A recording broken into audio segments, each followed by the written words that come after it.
अंतरजातीय विवाह intercaste marriage करने पर 1 लाख रुपए का एफडी जो 3 साल बाद मैच्योर होता है और 3 साल बाद 1 लाख का 1,16,000 के आसपास की राशि जो महिला हैं उनके अकाउंट में दिया जाता है। अंतरजातीय विवाह का मूल उद्देश्य यह है जाति व्यवस्था को खत्म करना। इसके लिए वधू की उम्र 18 साल और वर की उम्र 21 साल और दोनों अलग अलग जाति से होना चाहिए। शादी रजिस्टर्ड होनी चाहिए और जाति प्रमाण पत्र भी होना जरूरी है। BA, BCom, BSc, MA, MCom करें विश्व की सबसे बड़ी यूनिवर्सिटी इग्नू से। सॉल्व असाइनमेंट्स और गाइड बुक्स प्राप्त करें। संपर्क करें Mahakal computers, DAV PG college के पास, पंच मंदिरा मोड़ से दाहिने, सिवान। उत्तर बिहार का सबसे प्रतिष्ठित इलेक्ट्रॉनिक स्टोर जिम्मी सेल्स अब 999 की आसान किस्तों पर अपनी पसंद का कोई भी इलेक्ट्रॉनिक्स प्रोडक्ट घर ले जाए। TV, fridge, washing machine, air condition, mobile, laptop और अन्य इलेक्ट्रॉनिक आइटम्स का विशाल रेंज आकर्षक डिस्काउंट पर प्राप्त करें। मेरा नाम हिमांशु पांडे, मैं सहायक निदेशक सामाजिक सुरक्षा सिवान। मैं आप लोग के बीच में आज समाज कल्याण के अंतर्गत चलने वाले विभिन्न योजनाओं का एक संक्षिप्त विवरण देने आया हूँ। ये योजनाएं केंद्र सरकार और राज्य सरकार दोनों द्वारा चलाई जाती हैं। विभिन्न पेंशन योजनाएं और उसके अतिरिक्त कुछ और लाभ, पारिवारिक लाभ और विवाह के संबंधित जो कुछ लाभ जो राज्य सरकार द्वारा दिए जाते हैं उनका एक विवरण देने आया हूँ। पहले हम केंद्र सरकार की योजनाओं के बारे में चर्चा करेंगे।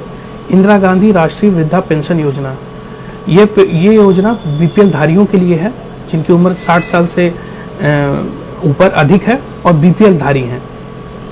दूसरी योजना इंदिरा गांधी राष्ट्रीय विधवा पेंशन योजना, ये भी बीपीएल धारियों के लिए है और इसके लिए 40 से 80 साल के अंतर्गत एज होनी चाहिए इसको अप्लाई करने के लिए।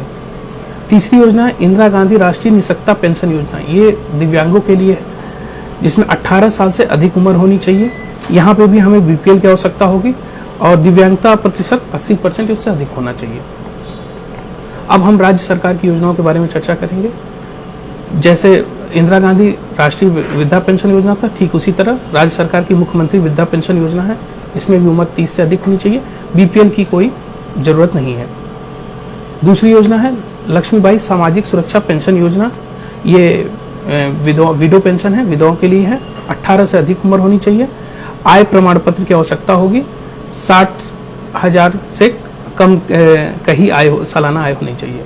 बिहार निःशक्तता पेंशन योजना, यदि बिहार सरकार द्वारा चलाई जा रही दिव्यांगों के लिए योजना है। इसमें भी 18 साल से अधिक एज होना चाहिए और 18 साल से अधिक एज होना चाहिए। दिव्यांगता प्रमाण पत्र 40 साल से अधिक होना चाहिए, 40% से अधिक होना चाहिए।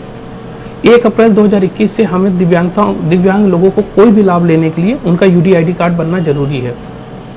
यूडीआईडी कार्ड के ही आधार पे आपको पेंशन और अन्य लाभ दिया जाएगा। अब कुछ अन्य योजनाएं हैं जैसे राष्ट्रीय पारिवारिक लाभ योजना। परिवार के किसी कमाऊ सदस्य की मृत्यु हो जाती है और उसकी उम्र 18 से ऊपर और 60 के अंदर में है तो उसके लिए 20,000 रुपए की सहयोग राशि सरकार द्वारा दी जाती है। ये बीपीएल परिवारों को दी जा रही राशि है। ठीक इसी तरह मुख्यमंत्री पारिवारिक लाभ योजना, इसमें भी दुर्घटना या आपराधिक कारण से किसी कमाऊ सदस्य की मृत्यु हो जाती है तो उसके 20,000 रुपए की मदद बिहार सरकार द्वारा दी जाती है। इसके लिए बिहार सरकार का निवासी होना जरूरी है। इसके अतिरिक्त कुछ और अन्य योजनाएं हैं जो सरकार द्वारा चलाई जाती हैं, जैसे मुख्यमंत्री अंतरजातीय विवाह प्रोत्साहन अनुदान योजना। ये अंतरजातीय विवाह इंटरकास्ट मैरिज करने पर 1 लाख रुपए का एफडी जो 3 साल बाद मैच्योर होता है और 3 साल बाद 1 लाख का 1,16,000 के आसपास की राशि जो महिला हैं उनके अकाउंट में दिया जाता है। अंतरजातीय विवाह का मूल उद्देश्य यह है जाति व्यवस्था को खत्म करना। इसके लिए वधू की उम्र 18 साल और वर की उम्र 21 साल और दोनों अलग अलग जाति से होना चाहिए। शादी रजिस्टर्ड होनी चाहिए और जाति प्रमाण पत्र भी होना जरूरी है।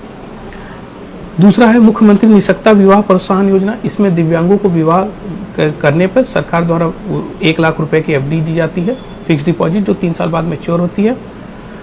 यदि वर दिव्यांग है तो 1 लाख, यदि वर वधू दोनों दिव्यांग हैं तो 1-1 लाख दोनों को। इसके लिए भी 18 साल वधू और 21 साल वर की उम्र होनी चाहिए। दिव्यांगता प्रमाण पत्र होना चाहिए जो कि 40% से अधिक होना चाहिए। फिर से मैं वही कहूँगा, यूडीआईडी कार्ड की UDID कार्ड 1 अप्रैल 2021 के बाद से कंपलसरी है, जरूरी है। इसके अतिरिक्त कबीर अंत्येष्टि अनुदान योजना, जो कि BPL परिवारों में यदि किसी की मृत्यु हो जाती है तो 3,000 रुपये का तत्कालीन सहयोग उनको दिया जाता है ताकि वो अंतिम संस्कार कर पाएं। उसके बाद है बिहार शताब्दी कुष्ठ कल्याण योजना। कुष्ठ कल्याण में ग्रेड 2 डिफॉर्मिटी, जो कुष्ठ रोगी हैं जिनका ग्रेड 2 डिफॉर्मिटी सर्टिफिकेट है, उनको 1,500 रुपये महीने की मदद दी जाती है। इन सभी योजनाओं के अतिरिक्त सरकार द्वारा चलाई जा रही बुनियाद केंद्र, जहाँ पे फिजियोथेरेपी, आँख कान की जांच इत्यादि किया जाता है, इसके अतिरिक्त वहाँ काउंसलिंग भी की जाती है। विभिन्न तरह की डिफॉर्मिटी जैसे सेरिब्रल पाल्सी, इसके लिए काउंसलिंग भी की जाती है। और ये और भी बहुत सारे लाभ हैं जो आप बुनियाद केंद्र से उठा सकते हैं। इसके अतिरिक्त बिहार सरकार की संबल योजना के तहत विभिन्न प्रकार के सपोर्टिव डिवाइस जो है दिव्यांगों को दिया जाता है, जैसे ट्राईसाइकिल दिया जाता है, क्लच दिए जाते हैं, व्हील चेयर दिया जाता है और हियरिंग एड भी दिया जाता है। और दिव्यांगों के लिए जो भी जरूरी आर्टिफिशियल लिम्ब, जो भी जरूरत की चीज़ें होती हैं, सरकार द्वारा प्रोवाइड किया जाता है।